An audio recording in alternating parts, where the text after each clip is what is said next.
guys, sa mga taga rito, nais ko lang mag-iwan ng konting pang grocery. Kung napaparod mo to, taga rito ka, so puntahan mo na ito.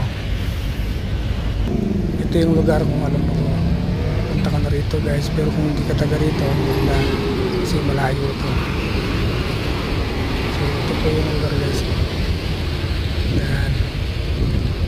So pasok tayo dito. Dito tayo sa may, so sa mga taga rito guys, ng mga sasakyan. Iiwan ako ng konting pang grocery sa inyo. Kung mapapanood nyo to, pwede yung kunin to dito guys. So mag-aantay tayo rito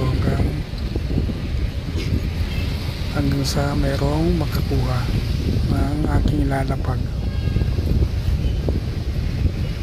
So dito maghanap tayo dito sa may dulo. Yan, ito guys.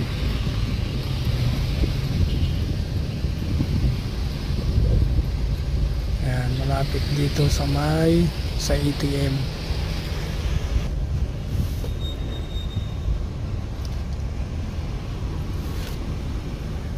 So ito guys, konting